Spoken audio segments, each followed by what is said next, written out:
दोस्तों, अब जैसा आप लोगों को पता है कि सर्वोच्च न्यायालय का कल एक डिसीजन आया। उस डिसीजन के बाद जो सर्कमस्टेंसेस चेंज होना शुरू हुए हैं, ये तो सही बात है, अगर डिसीजन नहीं आता उसके बाद भी हम सब लोग लगे रहते और ये जो नॉर्मलाइजेशन की प्रक्रिया आयोग ज़बरदस्ती थोपना चाह रहा था, उस चीज़ को रोका ही जाता कैसे भी। बट अब जो है कानूनी हथियार आपके साथ में है। ये परीक्षा चाहे उत्तर प्रदेश पीसीएस की हो गई या फिर समीक्षा अधिकारी की, ये किसी भी हालत में जो है नॉर्मलाइजेशन की प्रक्रिया के साथ नहीं हो सकती। ये तो अब एकदम निश्चित है, इसमें तो किसी को कोई डाउट होना ही नहीं चाहिए। कुछ एक ऐसे भी एस्पिरेंट हैं जिनको शायद ये इल्म ही नहीं है, जिनको ये पता ही नहीं है कि नॉर्मलाइजेशन का कितना भारी नुकसान झेलना पड़ सकता है। और सिर्फ इस बार अगर नॉर्मलाइजेशन होता है तो इस बार के लिए नहीं होगा, फिर आगे तो ये मतलब एक नॉर्मल ट्रेंड बन जाएगा जिसमें हर एक परीक्षा लोक सेवा आयोग जो भी करवाएगा, उत्तर प्रदेश लोक सेवा आयोग उसके अंदर नॉर्मलाइजेशन को इम्प्लीमेंट करेगा ही करेगा।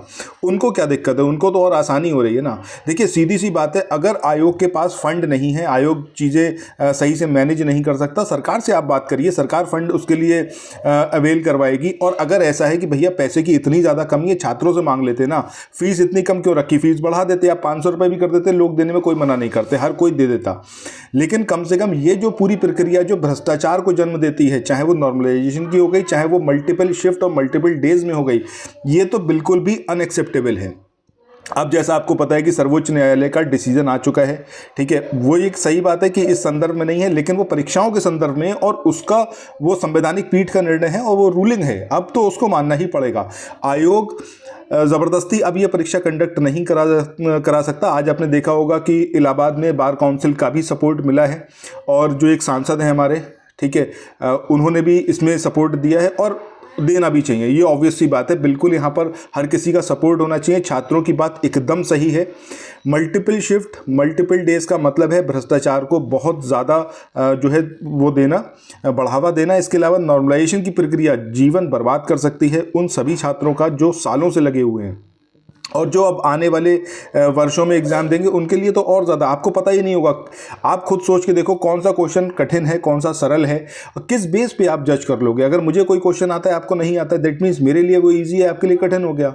सो ये कौन सा पैमाना, ये कोई तरीका नहीं है, ये कोई ऐसा एग्ज़ाम नहीं है, क्लरिकल ग्रेड का नहीं है, कोई बैंकिंग एग्ज़ाम नहीं है, ठीक है। और पीसीएस में आज तक कभी नहीं हुआ, किसी स्टेट पीसीएस में नहीं हुआ, यूपीएससी में नहीं हुआ। यूपीएससी तो all over India paper conduct कराता है।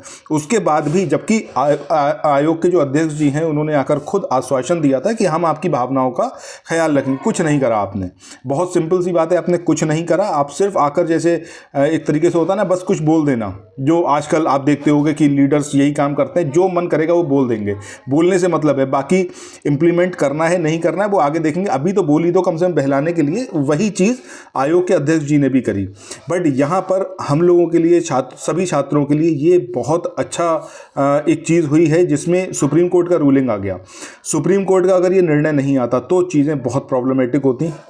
आने वाले समय में आयोग फिर से ये हरकतें कर सकता है। अब जो 2025 का पीसीएस होगा तो उसमें जब नोटिफिकेशन निकाला जाएगा तो उसके अंदर कोई बड़ी बात नहीं है, मल्टीपल शिफ्ट और नॉर्मलाइजेशन के लिए उसके अंदर पहले से ही मेंशन कर दिया जाए। सजग रहना है, ना सिर्फ इस बार के लिए, आगे भी, क्योंकि अगर आज नहीं आप मतलब जागे तो आगे भी तो कोई संभावना ही नहीं बचेगी। तो आज जागना बेहद ज़रूरी है। अच्छा, यहाँ पर एक चीज़ और समझने वाली है कि क्या ये जो परीक्षाएं हैं ये 7-8 दिसंबर को हो सकती हैं पीसीएस की, और जो 22 दिसंबर को बोला गया है, 22-23 दिसंबर में समीक्षा अधिकारी की, आपको क्या लगता है ये हो सकता है? अगर मैं अपना पर्सनल व्यू बताऊं तो मुझे नहीं लगता कि आयोग इतना कॉम्पिटेंट है कि ये एग्जामिनेशन इतनी जल्दी अब कंडक्ट करा पाए। ये मेरा पर्सनल व्यू है, ठीक है। मैं किसी चीज़ के लिए ये नहीं बोल रहा कि भैया ऐसा होगा ही, लेकिन ये मेरा पर्सनल व्यू है। ये एग्जामिनेशन अभी नहीं हो सकता और देखते हैं बाकी क्या होता है। और अगर एग्जामिनेशन सेम प्रोसीजर के साथ में आयोग अपनी बात पे ही अड़ा रहा और आयोग ने ये कहा कि नहीं हमें कराना ही है, बाकी हम कोर्ट में देखेंगे, तो इसका मतलब सीधा सीधा सही होगा कि आयोग और सरकार दोनों की मंशा ये है कि भैया भर्तियां ना पूरी कराई जाएं और उनको कोर्ट केस में जाकर फंसाया जाए। क्योंकि ये तो 100% है कि यहाँ पर अगर ये एग्जामिनेशन अब कंडक्ट हुआ तो कोर्ट में जाएगा ही जाएगा और ये पूरी भर्ती प्रक्रिया जो है पेंडिंग हो जाएगी। 1 साल ऑलरेडी आप खराब कर चुके हो। आपकी नाकामी थी, आपकी कमी कमियां थी, चाहे वो सरकार हो गई, चाहे वो आयोग है, आप लोगों की कमियां थी जिसकी वजह से पेपर लीक हुआ। और एक पेपर थोड़ा लीक होता है, यूपी SSC के पेपर उठा के देख लो, हर दूसरा पेपर लीक होता है। और उसके बाद भी आप लोगों का जो कार्यप्रणाली है उसमें कोई सुधार नहीं आया। सारी चीज़ें बच्चों के ऊपर, सारी चीज़ें एस्पिरेंट्स के ऊपर थोपी जाती हैं कि आप ऐसा करोगे, आप ऐसा करोगे, आप ऐसा करोगे। ठीक है, खुद को नहीं इस चीज़ को सही करा जाता। मल्टीपल शिफ्ट ये कह के बोला गया कि भैया अब जो है हम पूरी शुचितापूर्ण तरीके से एग्जामिनेशन कंडक्ट कराएंगे।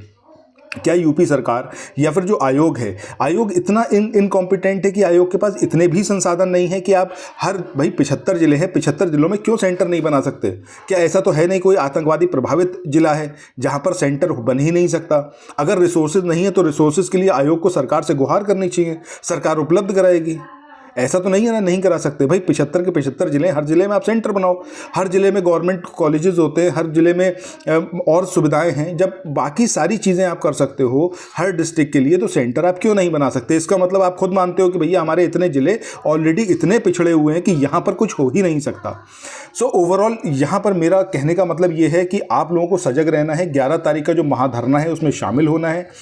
एग्जामिनेशन कंडक्ट नहीं होगा, ये मेरा पर्सनल व्यू है, किसी भी हालत में नहीं होगा, ये मेरा पर्सनल व्यू है। टू बी वेरी फ्रैंक, कोई भी चीज़ इसको ये मत मानना आयोग की तरफ से नहीं बताया गया, लेकिन जो कॉम्पिटेंसी मैं देखता हूँ आयोग के अंदर, जितना मैंने अभी तक पूरा कार्यप्रणाली देखी है, उसके हिसाब से मैं इस बात को कह सकता हूँ कि भैया नहीं होगा एग्जामिनेशन। ठीक है, आगे डेट कब आएगी वो अब आयोग बताएगा। ठीक है, बाकी ये मेरा पर्सनल व्यू है। अभी मैं फिर से बता रहा हूँ, कोई ये मत समझना, पढ़ाई अपनी मत रोकना, पढ़ते रहना। जो मेरा टेलीग्राम चैनल है उससे जुड़ जाना, फ्री ऑफ कॉस्ट PDF में प्रोवाइड कर रहा हूँ, करंट अफेयर समराइज्ड वे में, उसको वहाँ से ले लेना। महेश वर्णवाल की बुक जो है उसको भी कवर अप करवा रहा हूँ, उसकी समरी का जो PDF है वो भी आप वहाँ से ले सकते हो। सो पढ़ाई मत रोकना, पढ़ाई करते रहना, किसी भी हालत में पीछे मत हटना। और 11 तारीख को जो महाधरना है इलाहाबाद में 11 बजे गेट नंबर 2 पर, वहाँ पर सब लोग उपस्थित हों और अपनी आवाज़ ज़रूर उठाएँ। Thank you so much.